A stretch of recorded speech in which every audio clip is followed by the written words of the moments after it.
건설사 부도 걱정되십니까? 중년을 위한 안전점검법 알려드립니다. 새벽 3시에 전화벨이 울렸습니다. 대학 동창이었습니다. 울먹이는 목소리였습니다. 분양받은 아파트 건설사가 부도 위기라는 뉴스를 봤다고. 평생 모은 돈을 다 넣었는데 어쩌면 좋으냐고.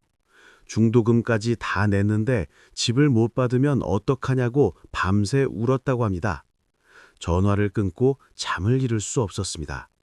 혹시 우리도 위험한 건 아닐까? 내가 분양받은 곳은 안전할까?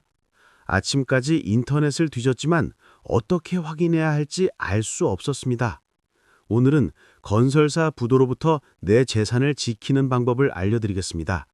중년이 꼭 알아야 할 안전점검법을 하나씩 짚어드리겠습니다.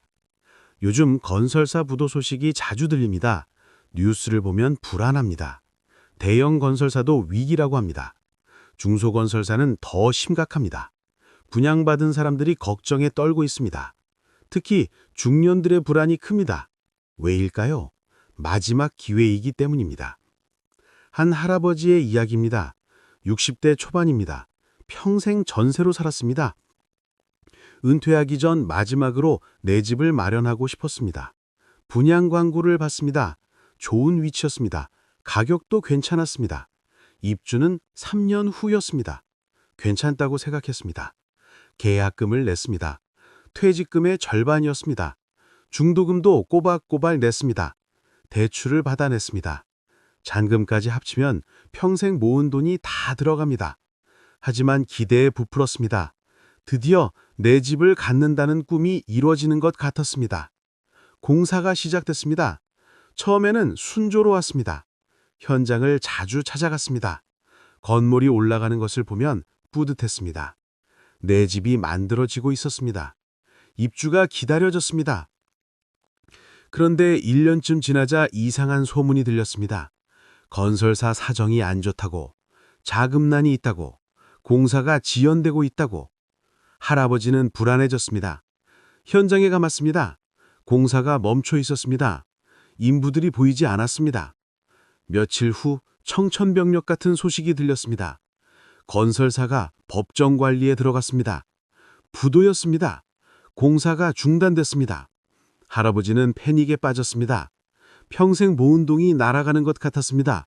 어떻게 해야 할지 몰랐습니다. 이런 일이 한둘이 아닙니다. 요즘 곳곳에서 일어나고 있습니다. 특히 중년들의 피해가 큽니다. 왜냐하면 마지막 기회이기 때문입니다.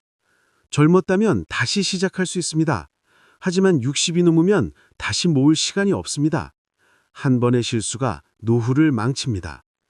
그렇다면 어떻게 안전하게 분양받을 수 있을까요? 첫 번째는 건설사 재무 상태를 확인하는 것입니다.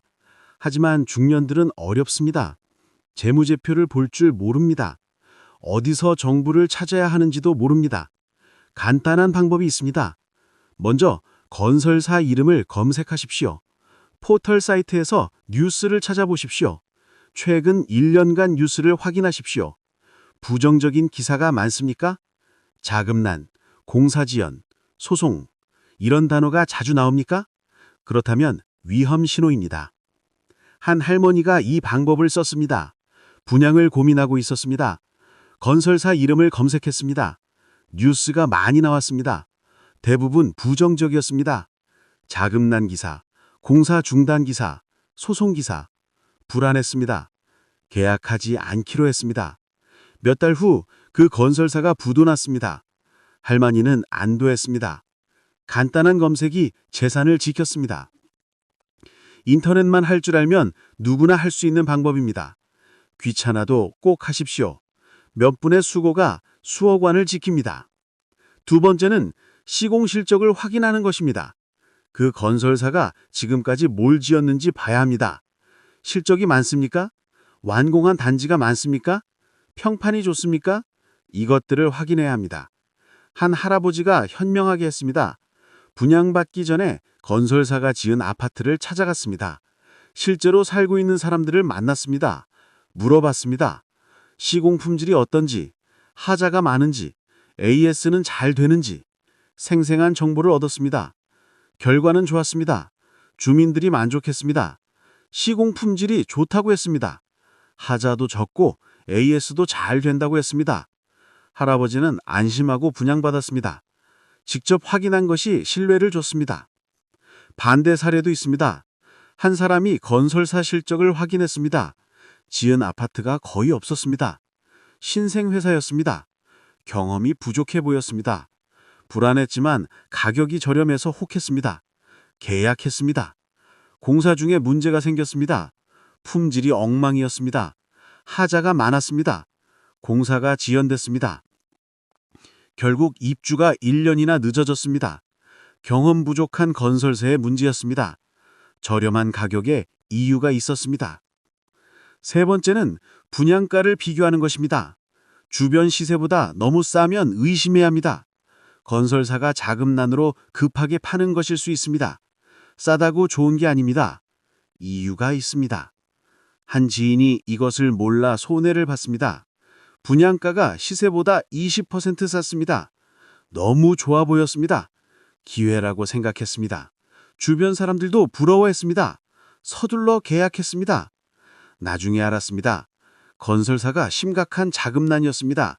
급하게 자금을 모으려고 싸게 분양한 것이었습니다. 곧 부도가 났습니다. 공사가 중단됐습니다. 지인은 큰 손해를 봤습니다. 싼 데는 이유가 있었습니다. 반대로 한 할머니는 신중했습니다. 분양가가 시세와 비슷했습니다. 너무 싸지도 비싸지도 않았습니다. 적정했습니다. 건설사도 안정적이었습니다. 안심하고 계약했습니다. 순조롭게 입주했습니다. 적정 가격이 안전의 신호였습니다. 네 번째는 분양 보증을 확인하는 것입니다. 이것이 가장 중요합니다. 주택도시보증공사나 주택금융공사의 보증이 있는지 확인하십시오. 보증이 있으면 건설사가 부도나도 보호받을 수 있습니다. 보증이 없으면 위험합니다. 한 할아버지가 이것을 몰랐습니다. 계약할 때 보증 여부를 확인하지 않았습니다. 건설사를 믿었습니다. 큰 회사니까 괜찮을 거라고 생각했습니다. 하지만 그 회사가 부도났습니다. 보증이 없었습니다. 할아버지는 보호받을 수 없었습니다. 법정 다툼이 시작됐습니다. 소송을 했습니다. 시간이 오래 걸렸습니다. 돈도 많이 들었습니다. 스트레스가 극심했습니다. 건강이 나빠졌습니다. 보증이 없어서 생긴 고통이었습니다. 반대로 보증이 있던 사람들은 달랐습니다. 건설사가 부도났지만 보증기관이 책임졌습니다. 다른 건설사가 공사를 이어받았습니다. 조금 지연됐지만 입주했습니다. 보증이 생명줄이었습니다. 분양 계약할 때 반드시 확인하십시오. 분양 보증서를 요구하십시오. 보증이 없으면 계약하지 마십시오. 아무리 조건이 좋아도 보증이 우선입니다. 이것이 중년을 지키는 최후의 보루입니다. 다섯 번째는 공사 진행 상황을 주기적으로 확인하는 것입니다. 계약하고 끝이 아닙니다. 정기적으로 현장을 방문하십시오. 공사가 제대로 진행되는지 보십시오. 이상 신호를 조기에 발견할 수 있습니다. 한 할머니가 매달 현장을 찾았습니다. 사진을 찍었습니다. 기록했습니다. 몇 달간은 순조로웠습니다. 그런데 어느 달부터 이상했습니다. 공사 속도가 늦어졌습니다. 인부가 줄었습니다. 자재가 쌓여 있었습니다. 할머니는 직감했습니다. 뭔가 문제가 있다고. 분양 사무실을 찾아갔습니다. 물었습니다. 왜 공사가 늦어지는지. 담당자는 애매하게 대답했습니다. 할머니는 더 의심했습니다. 다른 분양자들에게도 알렸습니다. 함께 대책을 논의했습니다. 변호사와 상담했습니다. 미리 준비했습니다. 얼마 후 건설사가 어려움을 겪는다는 소식이 들렸습니다. 하지만 준비가 돼 있었습니다. 빠르게 대응했습니다. 피해를 최소화했습니다. 정기적인 확인이 조기 경보 시스템이었습니다. 귀찮아도 꼭 하십시오. 한 달에 한 번씩 현장을 방문하십시오. 사진을 찍으십시오. 기록하십시오. 이상하면 즉시 대응하십시오. 여섯 번째는 분양자 모임에 참여하는 것입니다. 혼자보다 함께가 강합니다. 같은 단지 분양자들과 모임을 만드십시오. 정보를 쉐어하십시오. 문제가 생기면 함께 대응하십시오. 한 할아버지가 이것의 힘을 경험했습니다. 분양자 모임을 만들었습니다. 정기적으로 만났습니다. 정보를 나눴습니다. 누군가 이상한 것을 발견하면 공유했습니다. 함께 확인했습니다. 건설사에 문제가 생겼을 때 힘을 발휘했습니다. 100여 명이 함께 움직였습니다. 집단으로 건설사에 항의했습니다. 언론에 알렸습니다. 압박했습니다. 효과가 있었습니다. 건설사가 대응했습니다. 문제를 해결했습니다. 혼자였다면 불가능한 일이었습니다. 함께였기에 가능했습니다. 분양받으면 모임을 만드십시오. 단체 카톡방이라도 만드십시오. 혼자 싸우지 마십시오. 함께하면 이길 수 있습니다. 7번째는 전문가 자문을 받는 것입니다. 변호사나 건축 전문가와 상담하십시오. 계약 전에 조언을 구하십시오. 계약서를 검토받으십시오. 전문가 눈으로 보면 위험이 보입니다. 한 할머니가 현명하게 했습니다. 계약 전에